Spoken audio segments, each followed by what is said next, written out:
Onde um leigo vê paz e harmonia, um botânico vê uma luta pelo espaço, pela luz, por nutrientes. A natureza é magnífica, mas ela não é boba. A natureza não é boba, não, ela não é boazinha. Num lugar como esse, ela é tão generosa, oferece maravilhas, mas também muitos perigos. É preciso conhecer a natureza para viver melhor. A figura do botânico é fundamental para esse conhecimento. Mas eu, apesar de não ser botânica, depois de 11 anos fazendo esse programa, acho que eu já posso dizer que eu conheço um pouquinho da natureza do nosso país, né?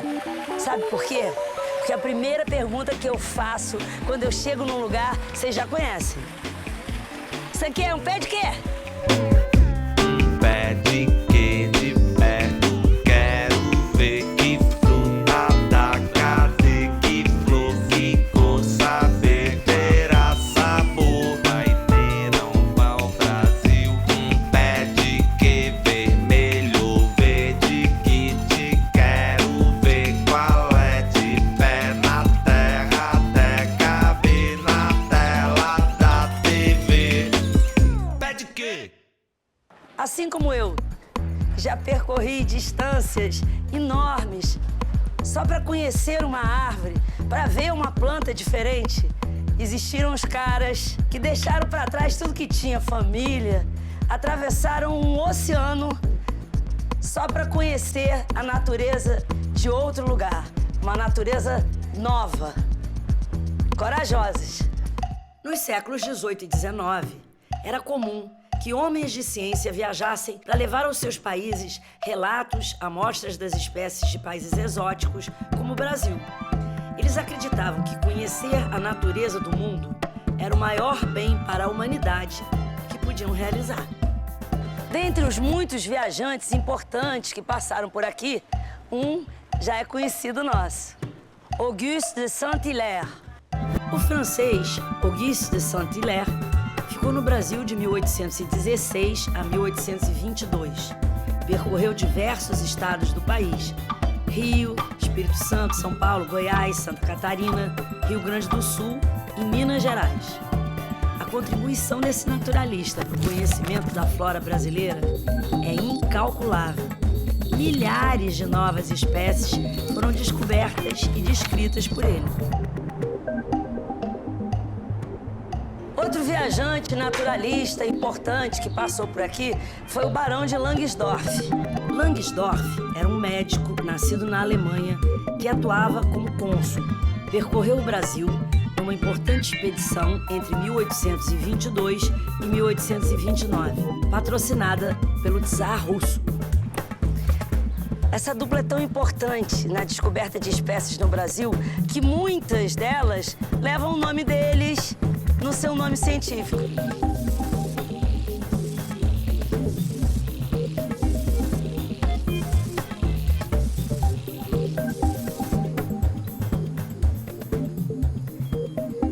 Agora, viajar pelo meio do mato para conhecer a natureza não é mole, viu? Eu que o diga. Nossa, a gente já passou cada perrengue, eu e a minha equipe, principalmente comidas estranhas, né? Você chega na casa e o prato principal, em Piranhas, nas margens do Rio São Francisco, qual é? Cagada. O nome já diz tudo. É um ensopadinho de cágado. Cada um pegando aquela perninha da tartaruga, parecendo uma pata de elefante com couro, aquelas unhas, todo mundo chupando até o ossinho, você tendo...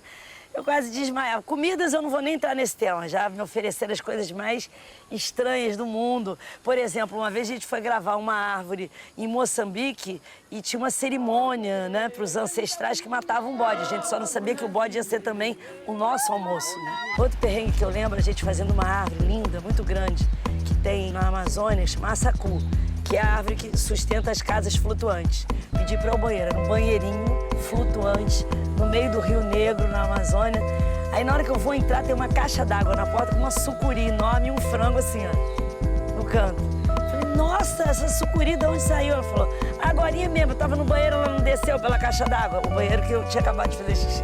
Bom, eu lembro dessas agora, porque também se eu lembrasse todas, eu não fazia mais o programa, eu não viajava mais. Graças a Deus a gente esquece para poder começar tudo de novo. Vocês vão ver outros perrengues aí, olha só. Essa época do ano, entre dezembro e janeiro, também coincide com a época da piracema, quando a pesca é mais... Ai!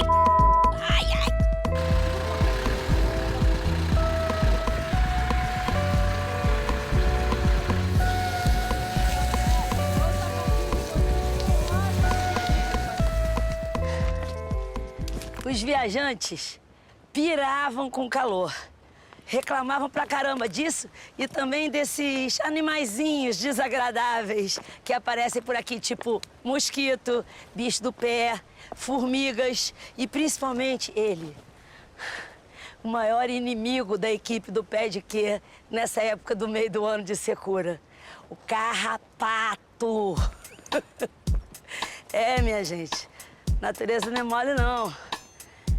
Além de ter conhecimento sobre botânica, esses homens de ciência tinham que saber lidar com a natureza hostil. Saint-Hilaire diz que Langsdorff o ensinou a viajar, mas a natureza venceu. Langsdorff, tadinho, acabou ficando doido depois de uma viagem que fez por Mato Grosso e pela Amazônia. Ele perdeu a razão por causa da febre de uma doença que contraiu. Quase todo mundo se deu mal. Os outros homens que viajavam com ele, como o pintor Adrien Tonnet, que afogou-se no rio Guaporé, o Rubzov, um astrônomo que teve surtos de loucura.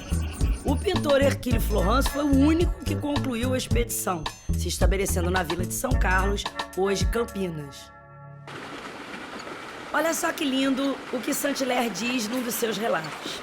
Na companhia de Langsdorff, o homem mais ativo e infatigável que conheci em toda a minha vida, aprendi a viajar sem perder um só momento, a me condenar a todas as privações e a sofrer com alegria qualquer espécie de aborrecimento.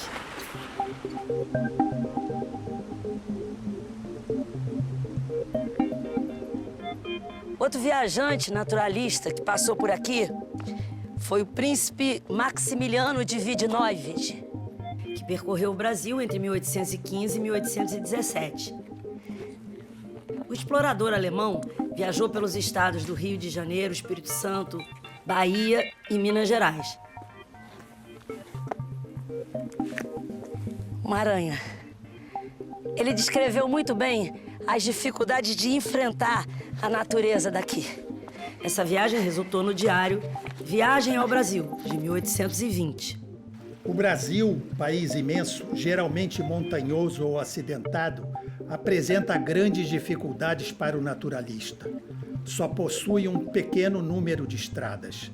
O viajante, só em poucos lugares, pode encontrar um teto em que se abrigue. Não há pontes para as travessias dos rios e ribeirões. Como transporte, só se empregam burros, que não carregam muito peso e custam muito caro.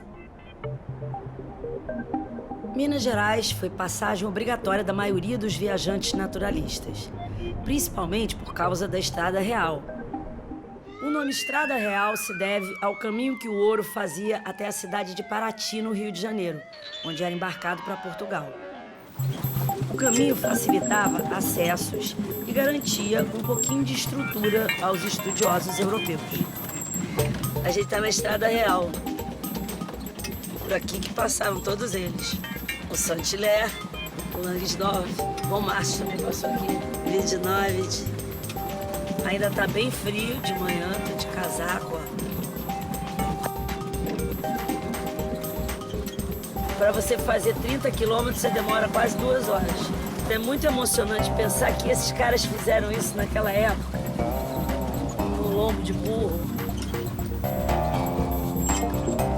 O trecho mineiro da Serra do Espinhaço recebeu da Unesco o título de Reserva da Biosfera, por ser considerada uma das regiões do planeta de maior diversidade biológica, geomorfológica e histórica.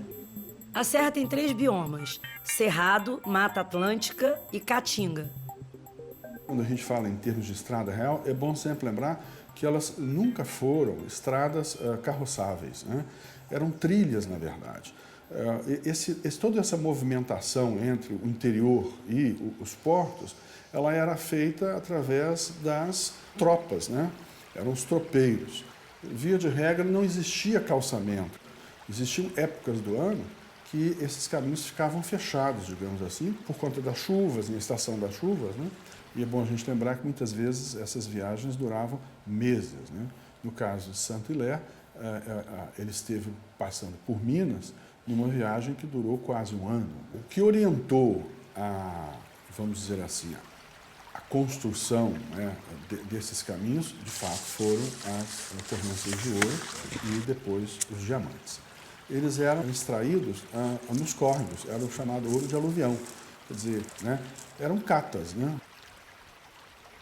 Com um ouro tão abundante por aqui, surge a figura do garimpeiro. Oi! Posso ir aí?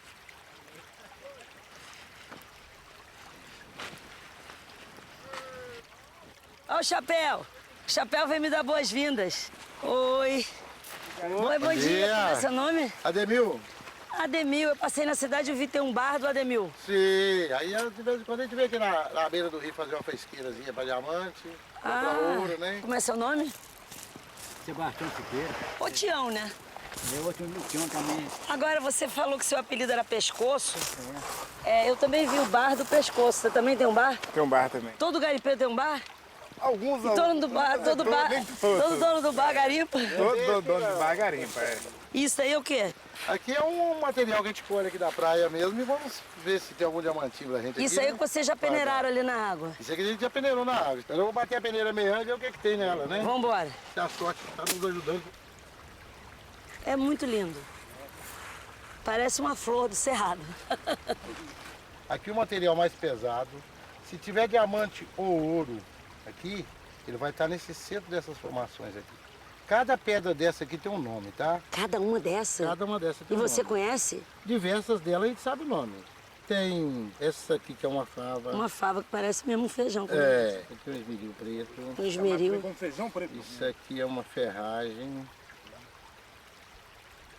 Isso aqui é um caboclo. Que amor. Isso aqui é uma pedra Santana. É uma quadradinha igual a rapadura, ó.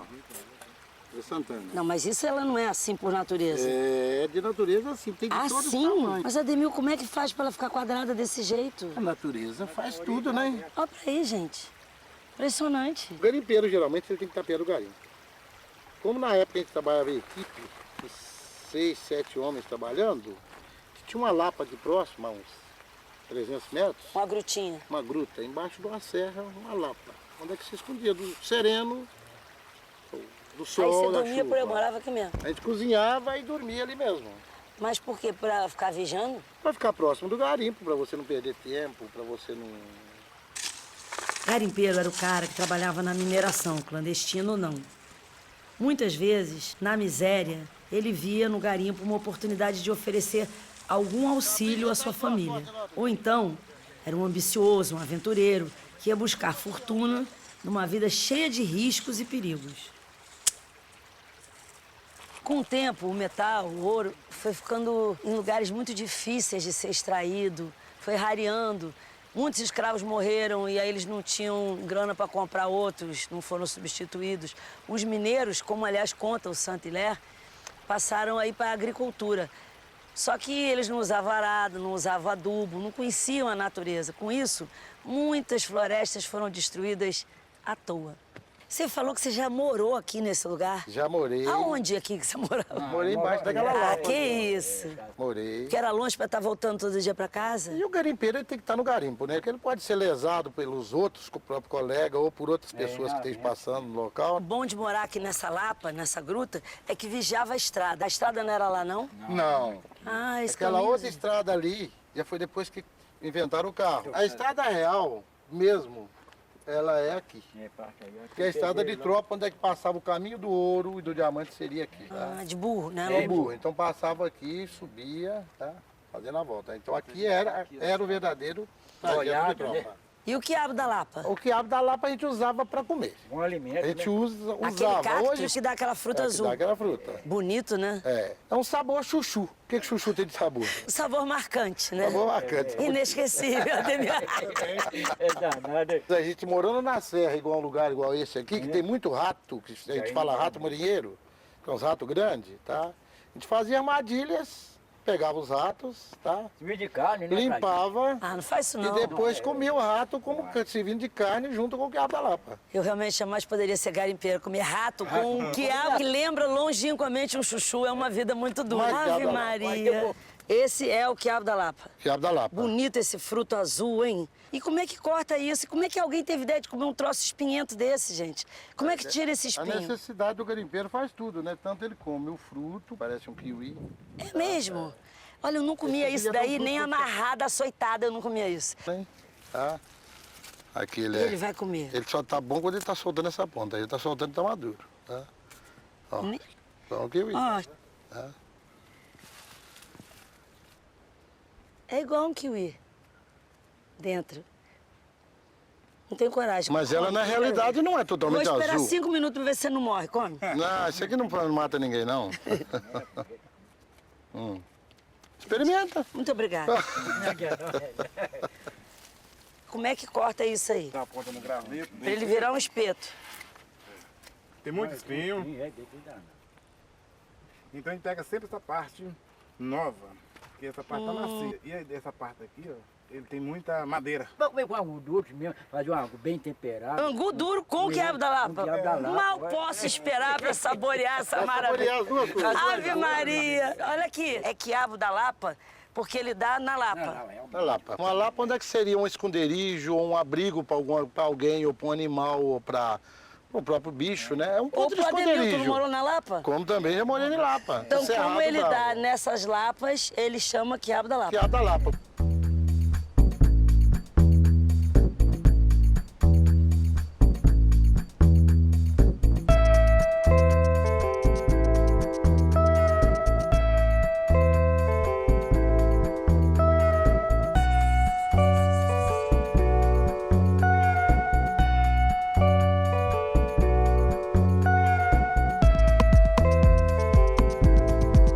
O quiabo da Lapa, antes de tudo, é uma planta que ela é endêmica.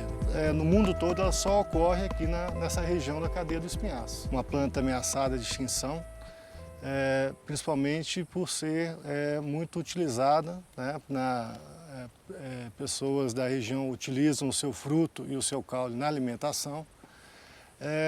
Além de outros impactos, além do extrativismo, os impactos como o fogo, né, a própria remoção de plantas, né, a gente acredita que ela seja polinizada por morcegos à noite e por beija-flores durante o dia. Depois da polinização, a gente detectou que demora em torno de 45 dias para a formação do fruto. E o fruto também, a gente acredita que morcegos sejam dispersores de sementes, bem como pequenos mamíferos.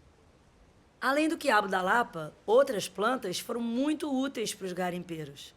Por que tem tanta pita aqui na entrada da Lapa? Provavelmente o morador que morou aqui antes, como não tinha condições de comprar o sabão tinha que chegar na tropa ainda, né? Usava a pita para fazer a espuma e lavava com isso aí que tornava-se um sabão.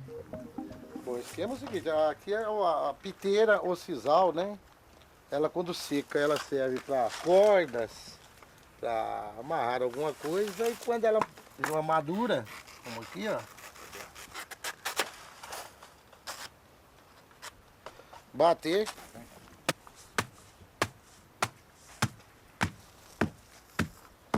Você vê que isso dá uma espuma. Pode lavar a roupa, normal. Ainda mais a roupa de garimpeiro, que é uma roupa bruta, pesada, né? Então você pega a roupa, põe numa pedra à beira do rio e... Dá uma esfregada. Isso aqui é considerado como vela da serra, tá? E ela quando seca ou murcha, como daqui, ó. E você põe fogo nela normal, ela ateia um fogo como se ela tivesse cera. Aí você põe o fogo, ela vai queimando. Como é o nome dessa planta? Parreira da serra, porque ela dá uns cachos parecendo um cacho da uva, Deixa eu tá? ver.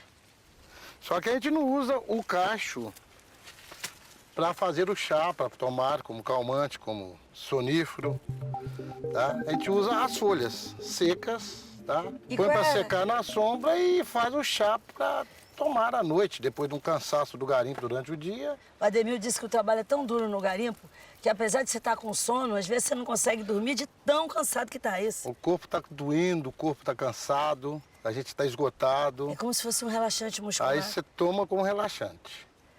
Eu tô tão impressionada com os garimpeiros, e como o Ademil, que vivem e tiram seu sustento da pedra, tanto quanto com essas plantas. É impressionante. Essas plantas rupestres, elas saem do nada, não tem terra, não tem nada ali, só pedra. Olha, eu vou dizer uma coisa. Se eu fosse o Saint-Hilaire, um desses viajantes que estivesse descobrindo essa planta, vendo ela pela primeira vez, tivesse que botar um nome, sabe que nome eu ia botar? Não. Relatia Admilton. Em homenagem a você. Obrigado. Mas...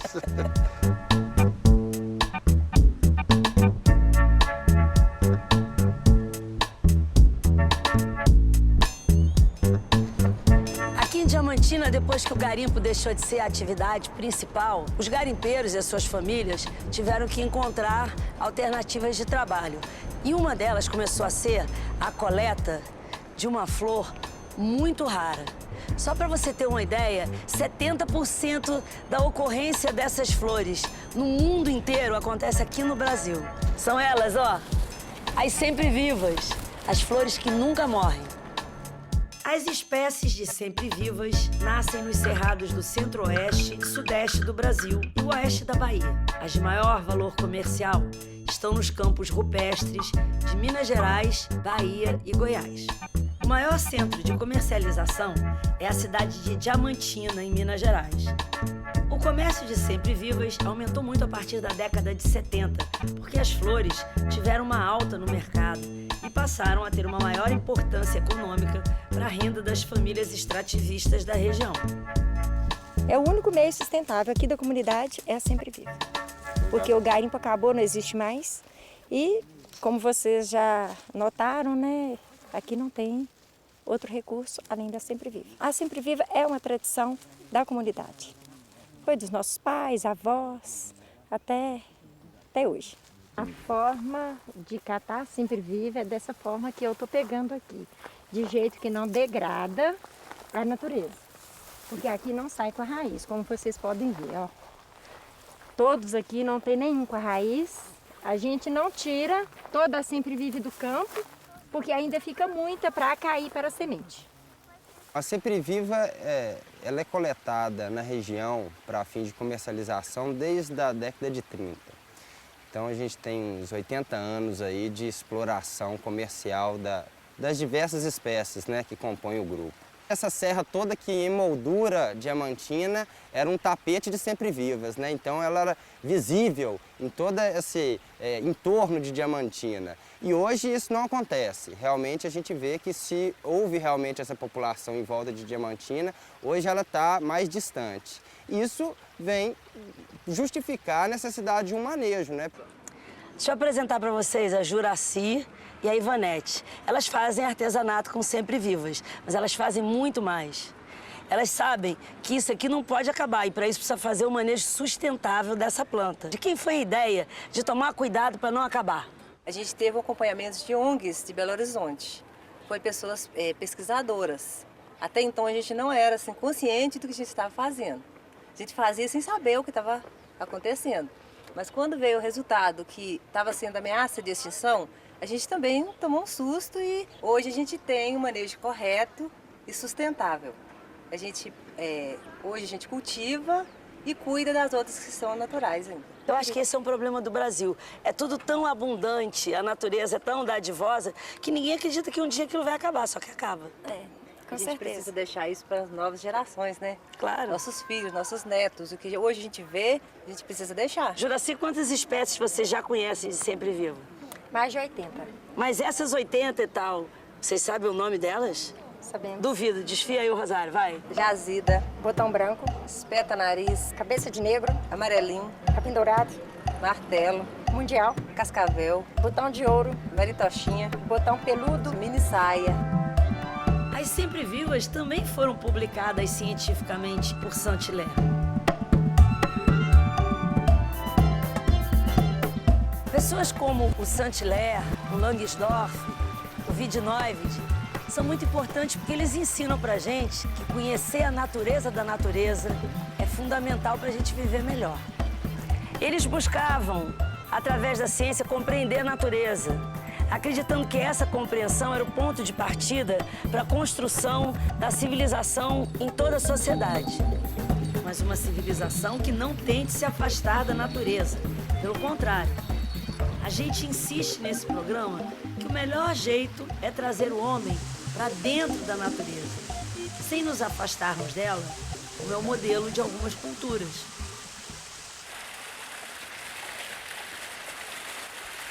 gente vê que todo mundo só ama, cuida, zela aquilo que conhece.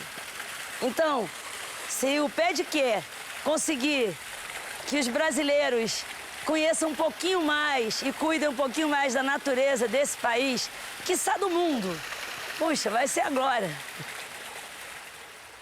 Seu Tião, o senhor estava me dizendo que tudo aqui tem apelido. Tem apelido.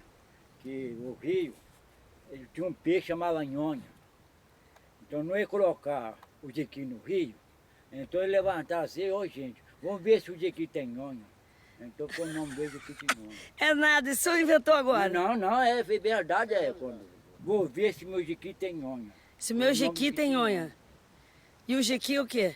O jequi é uma coisa que pega peixe. Ah, jequi. É, com bambu. Então é o jequi de nhonha. Nhonha, então o peixe chamava nhonha. Amanhã eu vou ver se o jequi tem nhonha. E o peixe, ver se a nhonha estava dentro do jequi.